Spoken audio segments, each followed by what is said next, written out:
बिस्मिल्लाहिर्रहमानिर्रहीम। अस्सलाम वालेकुम नादरीन, आप यूट्यूब चैनल देख रहे हैं। मैं इमरान खान हूँ। नादरीन, सबसे पहले बात करते हैं बाजोड़ में जहाँ पे ऑपरेशन हो रहा था सरबकफ, उस ऑपरेशन को अब तक जो इतलात आ रही हैं उनके मुताबिक आर्जी तौर पर रोक लिया गया है क्योंकि अवाम का बड़ा सख्त रद्द-ए-अमल आया है। एक स्टेटमेंट वज़ीर आला खैबर पख्तूनख्वा का आया। मैंने अपनी ज़िंदगी में कभी इतना कंफ्यूज स्टेटमेंट नहीं देखा। वो क्या कहना चाह रहे थे, 10 मिनट का उनका स्टेटमेंट है, 9 मिनट 52 सेकंड की वीडियो मैंने पूरी सुनी, 2 दफ़ा सुनी। मैं जानने की कोशिश करता रहा कि एक्चुअली वो कह क्या रहे हैं और कहना क्या चाहते हैं, लेकिन जो चीज़ें मैंने लिखी हैं आपके साथ मैं शेयर करूँगा क्योंकि अली अमीन गंडापुर साहब के साथ रब्ते भी किए गए होंगे ज़रूर। जैसा उन्होंने चंद दिन पहले स्टेटमेंट दिया था, उन्होंने ये बताया था कि जब भी हम दहशतगर्दों को गिरफ्तार करते हैं तो पाकिस्तान की जो इंटेलिजेंस एजेंसियां हैं वो दहशतगर्दों को आकर अपने बंदे बनाकर और बताकर कि हमारे लोग हैं, हमारे काम के लोग हैं, वो उन्हें छुड़ा कर ले जाते हैं, जिसकी वजह से पुलिस का मोराल नीचे चला जाता है और दहशतगर्दी में इजाफा होता है। दहशतगर्दों को ताकत मिलती है, वो फिर ताकत पकड़ते जाते हैं। बहरहाल जो अब तक की सूरत हाल है वो मैं आपके साथ शेयर कर देता हूँ, लेकिन पहले जरा गंडापुर साहब का स्टेटमेंट। गंडापुर साहब ने कहा कि साजिश के तहत फौज और अवाम में दूरियां पैदा की जा रही हैं। अब ये कौन कर रहा है?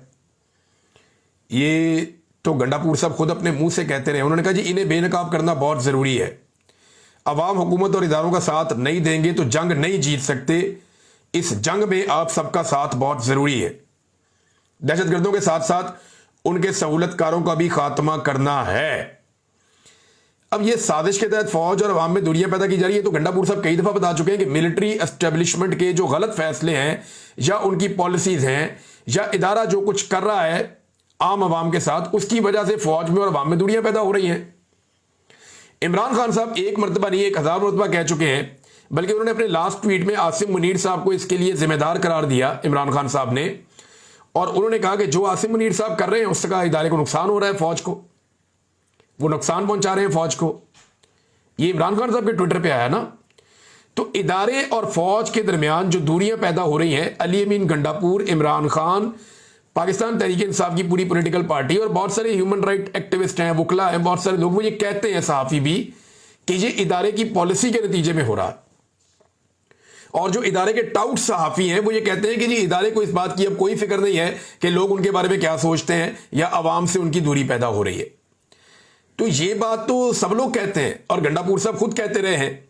तो साजिश के तहत फौज और अवाम में दूरियां पैदा की जा रही है, इन्हें बेनकाब करना होगा। तो कैसे बेनकाब करेंगे? नाम लिया ही नहीं अली अमीन गंडापुर ने कि ये कौन कर रहा है दूरियां पैदा। फौज और अवाम में दूरियां पैदा होने की वजह यह है कि मिलिट्री एस्टेब्लिशमेंट वो फैसले कर रही है जिन फैसलों से अवाम नाखुश है, और यही वो वजह है इमरान खान साहब के बकौल और पीटीआई के बकौल। बहरहाल गंडापुर साहब ने एक और बात की। उन्होंने कहा जी दहशतगर्द आबादियों में आकर पनाह लेते हैं, फिर कार्रवाई में सिविलियंस का नुकसान हो जाता है।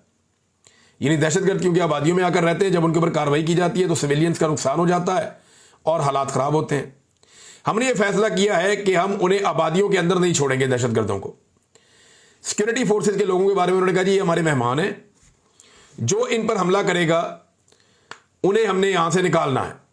यानी दहशतगर्दों को आबादियों से निकालना है, बाहर फेंकना है, इनको आबादियों में नहीं छोड़ना। सिक्योरिटी फोर्सेज के लोग हमारे मेहमान हैं, लिहाजा जो इनके ऊपर अटैक करेगा, जो इन्हें तंग करेगा, हमने उनको नहीं छोड़ना। ये हमारे आबाओ अजदाद की रवायत है कि हमने मेहमानों का तहफ़्फ़ुज़ करना है। कुर्बानियां देने वाले शोहदा और उनकी फैमिलीज का शुक्रिया अदा, जितना ज़्यादा करें उतना कम है। फिर उन्होंने कहा जी जिरगे होंगे पूरे खैबर पख्तूनख्वा में, मुशरान बैठेंगे, सियासी नुमाइंदे बैठेंगे और दीगर लोग बैठेंगे, मुशावरत करेंगे। मकसद ये है कि सबके तहफ़्फ़ुज़ात सुने जाएंगे और फिर एक ग्रैंड जिरगा होगा ताकि जितने भी फैसले हुए हैं या जो चीज़ें तय पा जाएं उनके ऊपर अमल दरामद यकीनी बनाया जा सके हुकूमती लेवल पे। फिर गंडापुर साहब ने कहा कि हम इंशाल्लाह ये जंग ज़रूर जीतेंगे। बाद में उन्होंने ये कहा कि हम ये सिर्फ जंग जीतेंगे नहीं बल्कि हम ये जंग जीत चुके हैं। अब एक तरफ गंडापुर साहब ये कहते हैं, दूसरी तरफ गंडापुर साहब कहते हैं 6 मिनट 4 सेकंड तक गंडापुर साहब का ये स्टेटमेंट था जो मैंने आपको बताया, जिसमें वो जंग लड़ने की बात कर रहे हैं, आबादियों के अंदर दहशतगर्दों की बात कर रहे हैं, जिसमें वो ये कह रहे हैं कि सिक्योरिटी फोर्सेज हमारी मेहमान हैं, इनको हमने तहफ़्फ़ुज़ देना है।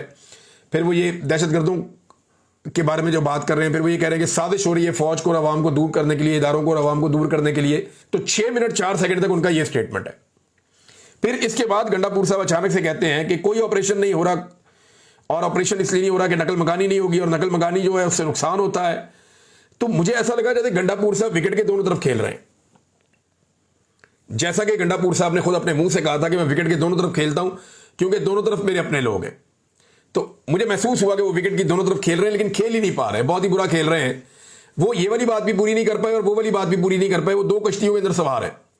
जो अवामी रद्द अमल है ऑपरेशन के खिलाफ वो उसके बारे में बात नहीं कर पा रहे, और जो गुस्सा है एस्टेब्लिशमेंट के अंदर में भी वो अली अमीन गंडापुर साहब को कन्वे किया गया, और नॉर्मली ये होता है, राब्ते तो होते हैं, तो वो उसके ऊपर भी पूरा अमल दरामद नहीं कर पा रहे। तो आधा तितर आधा बटेर वाला मामला अली अमीन गंडापुर साहब ने किया है इस सारे मामले में।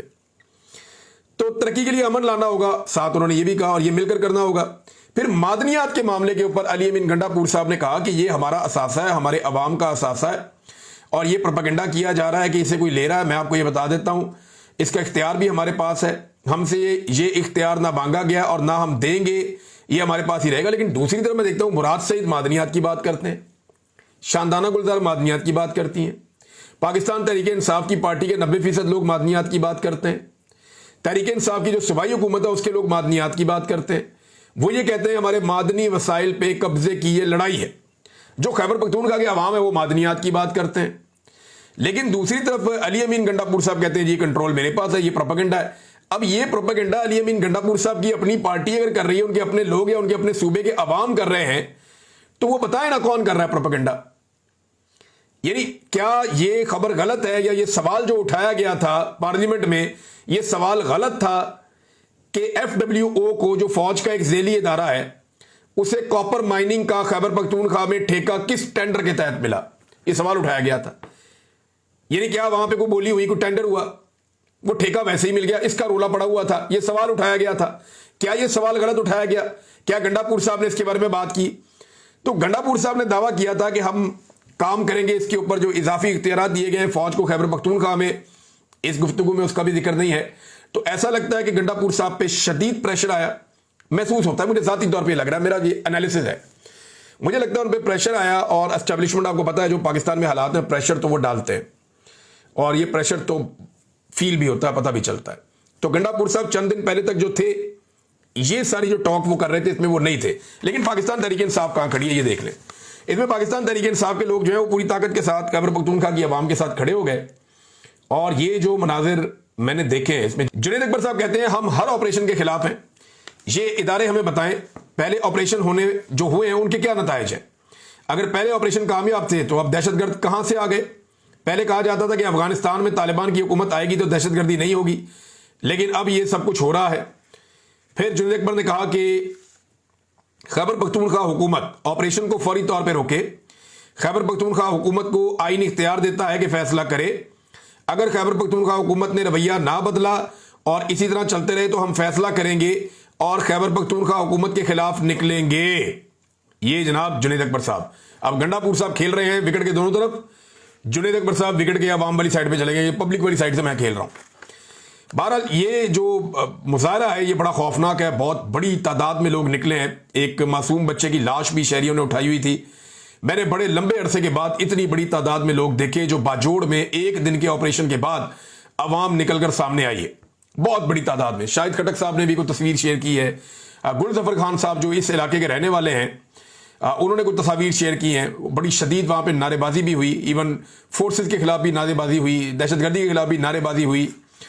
अवामी नेशनल पार्टी इन्होंने एक मुतालबा किया है। आपको याद होगा मौलाना खान ज़ेब साहब की शहादत हो गई थी थोड़े दिन पहले, जब एमएल वली खान साहब गए थे वहां पे उस इलाके में, हालांकि खतरा भी था फिर भी वो वहां पे गए और जाकर उनके घर वालों से मिले, उनका हौसला बढ़ाया।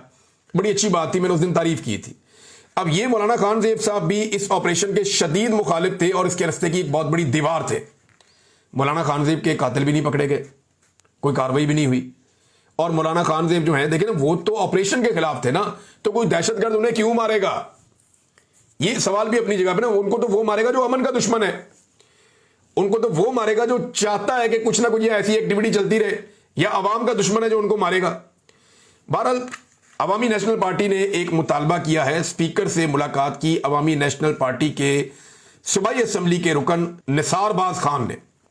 उन्होंने कहा जी कि पीर बहुत दूर है, आप शाम को, कल शाम को बुलाएं फौरी तौर पे, सूबाई असम्बली का इजलास बुलाएं हंगामी तौर पे, और इजलास बुला के इस पे बात करें।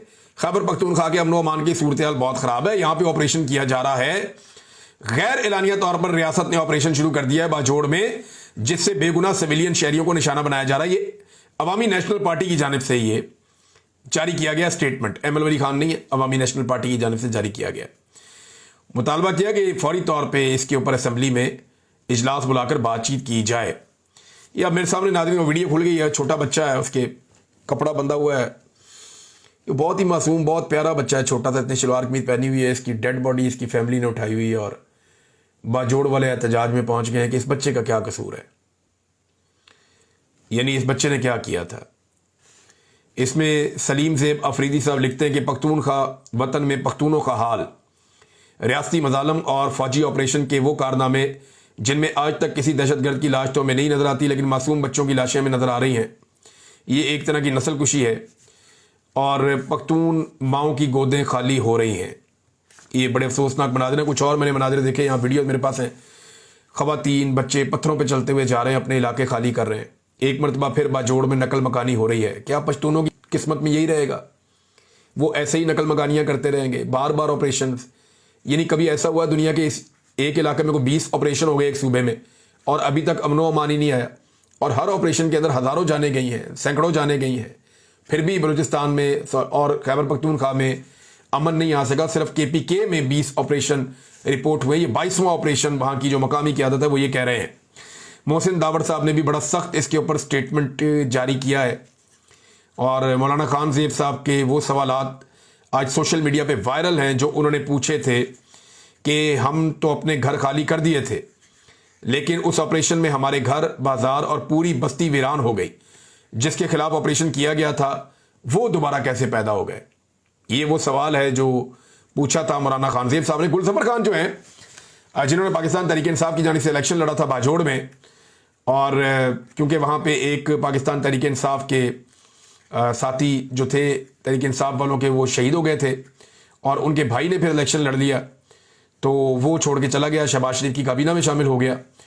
तो ये कुरान मजीद हाथ में लेकर बहुत बड़ी तादाद में लोग निकले और इन्होंने ये कहा कि कल हमारे बाजोड़ में तोप के गोलों से 3 बंदे शहीद और 20 से ज़ायद ज़ख्मी हैं। आज कर्फ्यू तोड़कर हम मार्च करेंगे। तो लोगों ने आज कर्फ्यू तोड़ दिया है। खैबर पख्तूनख्वा की गवर्नमेंट ने भी ये ऐलान किया कि जनाब कोई कर्फ्यू यहाँ नहीं लगा सकता DC, और दफ़ा 144 का निफाज नहीं कर सकता। तो बाजोड़ के अवाम के हमरा कर्फ्यू तोड़कर मार्च कर रहे हैं। ये गुलज़फ़र खान साहब ने स्टेटमेंट दिया, हाथ में कुरान पाक और बाजुओं पर काला कपड़ा बांध कर दोनों दहशतगर्द गिरोह के सामने जरगा करेंगे कि हमें जीने दे। ये दोनों दहशतगर्द गिरोह कहते हैं जी, हमें दोनों तरफ से दहशतज़दा होते हैं। दहशतगर्दों की तरफ से, तालिबान की तरफ से भी होते हैं और फौज की तरफ से भी होते हैं, क्योंकि हमारे ऊपर दोनों की गोलियां आकर गिरते हैं, हमारे ऊपर दोनों की गोलियां आकर गिरती है। तो हम तो दोनों तरफ से पिस रहे हैं। इस तरफ जनाब वो तालिबान है, इस तरफ जो सिक्योरिटी फोर्सेज है, बीच में हम पिस रहे हैं और 21 ऑपरेशनों के बावजूद कोई हल नहीं निकला। अब वो लोग ये कहते हैं जी इसका हल हम खुद निकालेंगे। हम अब ये गए थे जाके तालिबान के टिकानों के बाहर बैठ गए और उन्होंने कहा जी 5 तारीख तक का उन्होंने टाइम मांगा। उन्होंने कहा जी हम 5 तारीख तक का टाइम दें, हम ये इलाका खाली करेंगे, आपको हम निकल जाते हैं। उसके बाद फिर हमने देखा कि एक ऑपरेशन शुरू हो गया नेक्स्ट डे। अब फिलहाल फौरी तौर पे जो इतला आई वो ये है कि ऑपरेशन को रोका गया है और सरबकफ आर्जी तौर पे बंद है। मोहम्मद फ़हीम साहब ने ये बात रिपोर्ट की है, सीनियर जर्नलिस्ट हैं। तो नाज़रीन, ऑपरेशन की जो बाकी चीज़ें आपके साथ मैं शेयर करता रहूँगा और आपको बताता रहूँगा जैसे जैसे इसकी अपडेट्स आएंगी। अब जो बाकी खबरें हैं वो मैं आपके साथ शेयर करता हूँ, जिनमें एक बड़ी खबर ये है कि एक ऑल पार्टीज कॉन्फ्रेंस होने जा रही थी और उसको रोकने के लिए हुकूमत ने बड़े होछे हथकंडे इस्तेमाल करना शुरू कर दिए हैं। अल्लामा राजा नासिर अब्बास साहब का स्टेटमेंट आया और इस हवाले से एक स्टेटमेंट जो है वो मुस्तफ़ा नवाज खोखर साहब का भी है। ये एक ट्यूलिप होटल है इस्लामाबाद में और यहाँ पे अपोजिशन पार्टियों ने एक ऑल पार्टीज कॉन्फ्रेंस करनी थी और इसमें मुस्तफ़ा नवाज खोखर साहब बता रहे हैं कि हुकूमत ओछे हथकंडों पर उतर आई है। कुल जमाती कॉन्फ्रेंस को कैंसिल करने के लिए ट्यूलिप होटल पर इस्लामाबाद इंतजामिया ने दबाव डालना शुरू कर दिया है। क्या मुल्क को शुमाली कोरिया बनाना चाहते हैं जहां अपोजिशन का वजूद ही ना हो? PDM की कौन सी कॉन्फ्रेंस इमरान खान के दौर में रोकी गई? कॉन्फ्रेंस करना हमारा आईनी हक है। इमरान खान के दौर में तो नहीं रोका जाता था, वो इसको कानूनी और आईनी समझते थे कि ठीक है आपने एहतजाज करना है, आप कानून और आइन के दायरे में करें। बहुत सारे लोगों ने किया। तहरीक लब्बैक के साथ उनका फटा हुआ, वो भी एस्टेब्लिशमेंट की वजह से हुआ और तहरीक लब्बैक के मुतालबात जो, और वो एस्टेब्लिशमेंट वाले ही मुझे ऐसा लगता है लेकर आते थे, क्योंकि देखे ना जो मैक्रोन था जिसके खिलाफ तहरीक लब्बैक के लोगों ने बहुत बड़ा एहतजाज किया और मेरी नज़र में ठीक था। मैक्रोन ने तौहीने रिसालत सल्लल्लाहु अलैहि वसल्लम के मामला वहाँ पे किए फ्रांस में, उसके ऊपर ये इल्ज़ामात लगे और उस मामले पे तहरीक लब्बैक के लोग भड़क गए। उन्होंने जी मुतालबात करना शुरू कर दिए कि ये करो वो करो वो करो। बाद में हमने देखा कि जब पीडीएम की हुकूमत आ गई तो पीडीएम के लोगों ने जाके मैक्रोन से जप्फे डाले, मैक्रोन को गले लगाया। ये बाकायदा वज़ीर आज़म इनकी काबीना, ये मैंने बिलावल को भी देखा था, तो कुछ भी नहीं किया तहरीक लब्बैक ने, उस वक्त बिल्कुल खामोश रहे। इमरान खान ने मजम्मत की लेकिन उसके खिलाफ एहतजाज हुआ, इन्होंने जाके जफियां डाली लेकिन इनके खिलाफ एहतजाज नहीं हुआ। तो यहां पे सवालात पैदा होते हैं जिनका जवाब तहरीक लब्बैक वालों के पास भी बेचारों के पास नहीं है। वो बेचारे फिर सोशल मीडिया पे टमक टोइयां करते हैं या गालियां देते हैं। ऊपर लिखा हुआ होता है कि नामूस रसालत के लिए जान भी कुर्बान है और नीचे जो गालम गलोच की हुई होती है। मुझे समझ नहीं आती कि ये उलमा इनको सिखाते क्या है, ये आलिम दीन इनको बताते क्या है कि आप किसी की भी माँ बहन की गालियां दें, आप बदतमीजी करें, किसी की निजी जिंदगी के अंदर घुस जाएं। ये बहुत अजीब लगता है। यानी ऊपर आपने लिखा हुआ है कि नामूस रसालत के लिए जान भी कुर्बान है, सरतन से जुदा, इस किस्म की चीज़ें भी लिखते हैं, बहुत जज्बाती जुमले लिखते हैं, खून को गरमाते हैं वो चीज़ें। लेकिन जो अमल है वो नीचे वो है ही नहीं, बड़ा अजीबोगरीब है। नीचे गालम गलोच, बदतमीजी और पता नहीं क्या कुछ है। सेनेटर अल्लामा राजा नासिर अब्बास साहब ने भी इसी मामले पे ऊपर बड़ी शदीद तनकीद की है। बल्कि हुकूमत का एक और मामला है जिसपे इनकी जमात जो है अल्लामा राजा नासिर अब्बास साहब की जमात, ये अब एक बहुत बड़ा एहतजाज करने भी जा रही है। MWM जो ज़ायरीन जाते हैं ईरान में, इराक में, यहाँ से ज़मीनी रस्ते से, उसके अंदर इनका क्लेम है कि अरबों रुपए का नुकसान हो गया ज़ायरीन का, जिन्होंने होटलों की और बाकी बुकिंग्स की हुई थी। अब उनको रोका जा रहा है कि ज़मीनी रस्ते से आप नहीं जा सकते क्योंकि लॉ एंड ऑर्डर मेंटेन नहीं है। थोड़े दिन पहले वज़ीर दाखिला कह रहा था कि एक SHO की मार है दहशतगर्द, और आज सूरत हाल ये है कि वो ये कहता है कि लॉ एंड ऑर्डर मेंटेन नहीं है, लिहाजा आप ज़मीनी रास्ता इस्तेमाल नहीं कर सकते।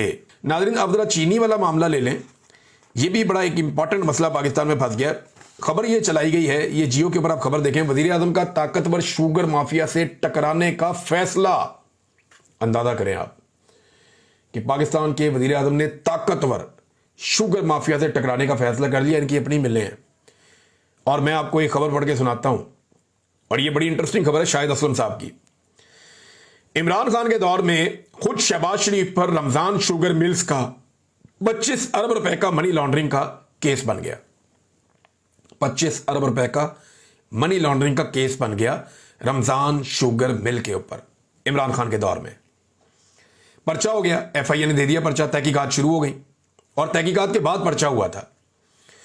DIG उस वक्त के जो डायरेक्टर FIA थे डॉक्टर रिजवान, उन्होंने पर्चा दिया था और हमजा शहबाज और सलमान शहबाज ये दोनों भी इसके अंदर मुलजिम थे। बाद में आपको पता है कि कैसे वो उनका इंतकाल भी हो गया। सलमान शहबाज केस के फौरी बाद बरतानिया फरार हो गए। सलमान शहबाज साहब तो फौरी तौर पर जैसे केस हुआ वो तो निकल गए पाकिस्तान से, बरतानिया चले गए। और इस केस में कई गवाह जो हैं ऐसे हैं जिनकी जान ही चली गई, वो लोग ही मर गए। एक चपड़ासी था मकसूद, ये और कुछ और लोग थे, वो दुनिया से चले गए, फौत हो गए। उनका पता ही नहीं चला कि वो बेचारे कैसे फौत हो गए। शहबाज शरीफ ने जनरल बाजुआ से मुबैना डील की और ना सिर्फ केस से बच निकले बल्कि वज़ीर आज़म भी बन गए। अब शहबाज शरीफ साहब कह रहे हैं कि वो शुगर माफिया के खिलाफ टकराएंगे। अंदाजा करें आप, यही शहबाज शरीफ जो खुद शुगर माफिया के केस के अंदर था और इसने डील की मुबैना तौर पे जनरल बाजुआ से, जो अब एक हकीकत है, सारी दुनिया उसको जानती है। यही शहबाज शरीफ अब शुगर माफिया से टकराएंगे जिनके अपने घर की शुगर मिल है। अंदाजा करें, और इसका केस भुगता हुआ है इन्होंने और आगे अपना NRO लिया और अपनी जान छुड़ाई है इन्होंने। खबर यह है, जो एक इंक्वायरी रिपोर्ट है उसके मुताबिक 5 लाख टन चीनी की इब्तदाई इंपोर्ट की इजाजत डिप्टी वजीर आजम इसहाक डार साहब की सरबराही वाली कमेटी ने दी है और ये दस्तावेजात वजारत ग़िज़ाई तहफ़्फ़ुज़ की हैं जो ये बता रही हैं कि डार साहब ने हरकत की है। अच्छा, पैसा किसने कितना बनाया, जरा ये आप देखें। ये अखबारात में खबरें लग रही हैं और बाकायदा ये खबरें जो हैं ना सिर्फ अखबारात में लग रही हैं बल्कि इनकी हेडलाइंस चल रही हैं और वो ये बताती हैं कि शुगर माफिया ने टका के पैसा बना लिया है। शुगर मालिकान ने 300 अरब रुपए कमाए हैं। ऑडिटर जनरल ने इस बात का इंकशाफ किया है, कोई आम आदमी नहीं कह रहा, ऑडिटर जनरल है पाकिस्तान का जो ये कह रहा है कि शुगर माफिया ने 300 अरब कमाए। और पब्लिक अकाउंट कमेटी के FBR और वजारत सनत से सख्त तरीन सवालात, मिल्स मालिकान के नाम भी तलब कर दिए गए कि बताओ किस किस ने कितना कितना पैसा कमाया, तो वो सारा रिकॉर्ड आ गया है। और अब एक नई खबर आ रही है और ये खबर जियो न्यूज पे चल भी चुकी है और सेक्रेटरी इंडस्ट्रीज ने एक ब्रीफिंग दी है जिसमें उसने ये बताया कि चीनी दरामद करने के बाद अक्टूबर में चीनी की कीमत 256 रुपए फी किलो हो जाएगी। आज जो चीनी 200 रुपए से ऊपर है वो 256 रुपए किलो हो जाएगी, वो ये कह रहे हैं। तो ये अरबों रुपए का ये खबरें मैं नहीं देता होता था, ये असल में मेरे वो दोस्त घूम गए जो माइक लेके गलियों में फिरते थे। वो अगर आज होते मेरे दोस्त कहीं ना खो जाते तो मुझे जरूरत ही ना पड़ती, वो लोगों से खुद ही पूछ लेते। लेकिन मेरी दिलचस्पी इससे ज्यादा इस बात में अवाम की जेब पे तो डाका है, लेकिन ये अरबों रुपया जाग इनकी जेबों में रहा है। ये है सोचने वाली बात कि माफिया अवाम को कैसे लपेट रही है। इमरान खान के दौर में 80 रुपए की चीनी बहुत महंगी थी, आज 200 रुपए से ऊपर वाली सस्ती चीनी पाकिस्तानियों को दस्तयाब है। और एक और इंटरेस्टिंग बात बताऊं आपको मैं कि मुजरे सेहत चीनी और गंदम इंपोर्ट की गई है, इस पे भी रिपोर्टें तैयार हैं। आने वाले दिनों में चीजें आपको मैं दिखाऊंगा और माफिया कैसे काम करता है देखें आप। ये अयूब खान के दौर की बात है, 50 साल पुराना एक जंग अखबार है मेरे सामने। इसमें एक हेडलाइन लगी हुई है कि चीनी चोरों को माफ नहीं किया जाएगा। और आज नाजरीन लगभग 50 साल के बाद शहबाज शरीफ साहब ने कहा है कि ताकतवर शुगर माफिया से शहबाज शरीफ ने टकराने का फैसला कर दिया। तो क्या घर में आपस में टकरे मारेंगे अब? ये सारे के सारे इनके अपने साथ हैं, जरदारी साहब हैं, शरीफ खानदान है या इनके दोस्त हैं, लटरम पटरम सारे आपस में ही हैं। तो आपस में अब ये टकरे मारेंगे, टकरे खेलेंगे आपस में कि टकराने का फैसला कर लिया। लोगों को ये बेवकूफ़ समझते हैं, लोग हैं नहीं बेवकूफ़। इमरान खान साहब के हवाले से कुछ खबरें हैं मेरे पास। उनके बच्चों के पास कौन से कागजात हैं कि वो पाकिस्तान आएंगे, उनके पास पाकिस्तानी ID कार्ड्स हैं। डोनाल्ड ट्रंप ने इंडिया के ऊपर बहुत बड़ी बिजली गिराई है। बात करते हैं अगले वीलॉग में। अब तक के लिए इतनी अपना ख्याल रखिएगा, अपने चैनल का भी। अल्लाह हाफ़िज़।